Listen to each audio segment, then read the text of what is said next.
Assalamualaikum warahmatullahi wabarakatuh. Perkenalkan, nama saya Indah Febrianti dengan NIM 2212500031.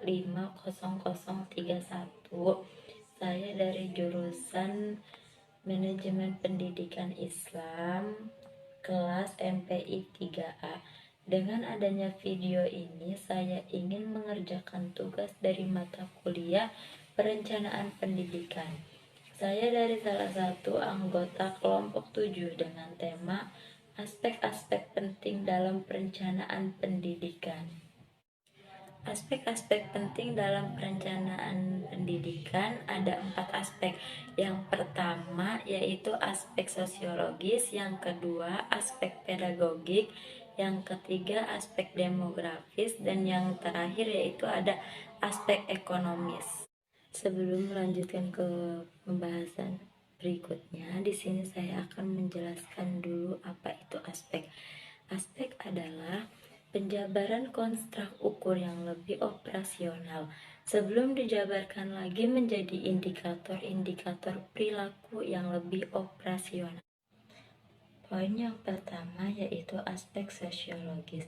Aspek sosiologis yaitu aspek yang mempertimbangkan tata nilai budaya yang hidup dalam masyarakat, yang dalam penerapannya sangat memerlukan pengalaman dan pengetahuan yang luas, serta kebijaksanaan yang mampu mengikuti nilai-nilai dalam masyarakat yang terabaikan. Menurut Syukurman, dalam buku Sosiologi Pendidikan memahami pendidikan dari aspek multikulturalisme tahun 2020, sosiologi mempelajari pola interaksi sosial. Ilmu ini mengkaji bagaimana wujud atau bentuk interaksi yang terjadi dalam masyarakat beserta sistem sosial yang ada. Dikutip dari buku Ajar Pengantar Sosiologi tahun 2022 oleh Iwan Ramadan dan Imran, aspek utama dalam sosiologi adalah masyarakat manusia. Poin yang kedua yaitu aspek pedagogik. Aspek pedagogik adalah suatu ilmu yang mempelajari bagaimana teknik mengajar. Implementasi dalam mengajar dipengaruhi berbagai faktor, di antaranya latar belakang, pengetahuan, lingkungan, situasi belajar, serta kondisi psikis siswa. Pedagogik menurut Dr. J. Hupveld asal Belanda mendefinisikan pedagogik sebagai ilmu yang mempelajari masalah pembimbing untuk anak mencapai tujuan tertentu supaya kelak setelah dewasa dapat menyelesaikan tugas kehidupnya. Poin yang ketiga yaitu aspek demografis. Aspek demografis yaitu aspek yang mengenai tentang rakyat dan kependudukan, yang mempelajari ilmu kependudukan. Menurut Harley, pada tahun 2015, demografi adalah ilmu yang mempelajari ilmu penduduk di suatu wilayah, seperti usia, jenis kelamin, dan lain-lain. Yang keempat yaitu ada aspek ekonomis. Aspek ekonomi adalah aspek geografi sosial yang berkaitan dengan hal-hal ekonomis. Aspek ekonomi itu sendiri membahas tentang bagaimana perusahaan perkembangan yang tentunya impaknya positif terhadap pendapatan yang diperoleh. Selanjutnya, setelah dianalisa lebih lanjut, aspek sosiologis juga memiliki beberapa aspek, di antaranya yaitu aspek sosial, yaitu segala sesuatu yang berkaitan dengan manusia dan lingkungannya. Kedua, ada aspek moral.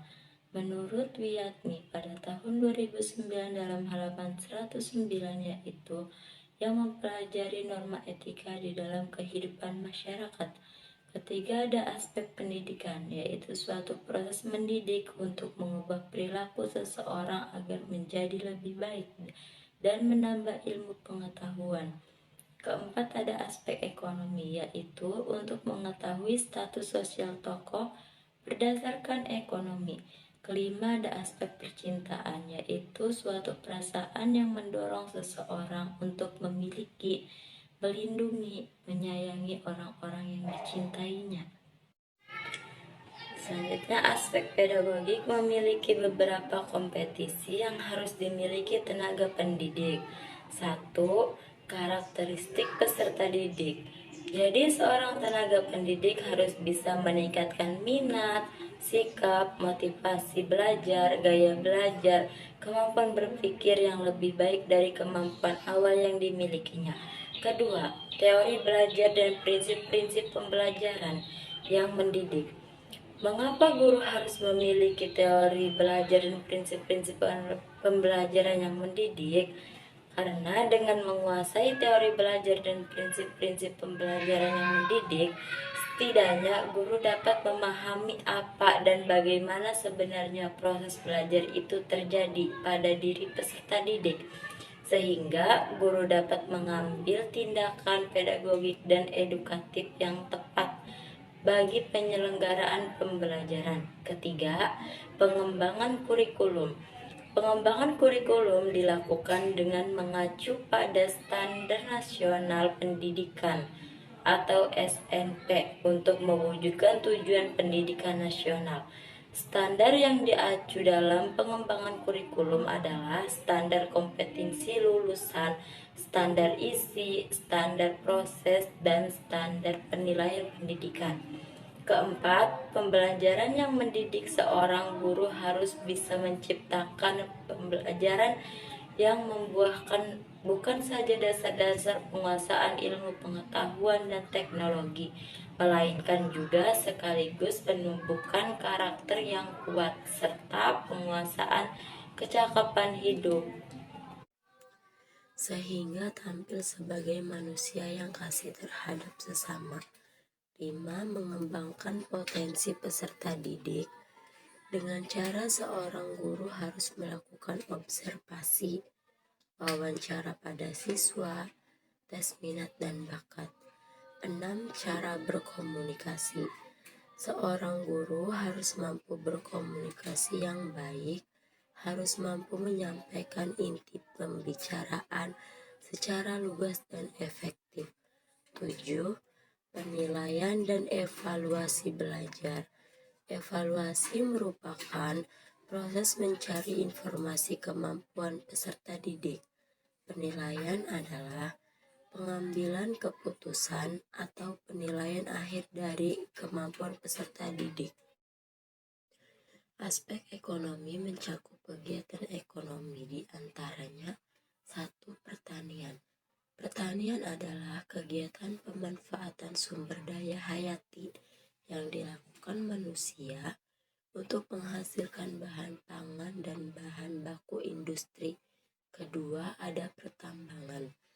Pertambangan adalah kegiatan pengambilan endapan bahan galian berharga dan bernilai ekonomis dari dalam kulit bumi. Ketiga, ada perikanan. Keempat, perkebunan. Kelima, industri.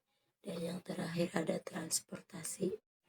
Aspek demografis memiliki komponen, di antaranya yang pertama 1. Angka kelahiran atau fertilitas yang mencakup jumlah kelahiran bayi yang hidup. 2. Status perkawinan.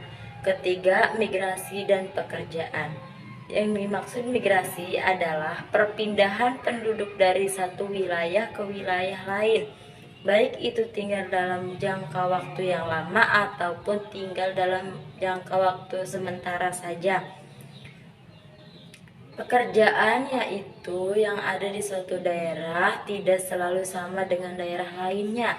Yang keempat, ada jumlah penghasilan masyarakat yang ada di setiap wilayah bisa dipengaruhi oleh banyak hal, salah satunya yaitu jenis pekerjaan yang mereka geluti.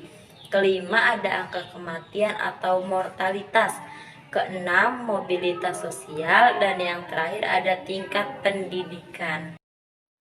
Kesimpulan yang saya dapat dari tema saya yaitu perencanaan pendidikan bertujuan untuk mencapai kesejahteraan manusia secara maksimal melalui aspek-aspek yang ada di perencanaan pendidikan yang diperhitungkan untuk menciptakan perencanaan pendidikan yang efektif. Mungkin cukup sekian yang dapat saya sampaikan. Semoga bermanfaat bagi teman-teman. khususnya saya sendiri.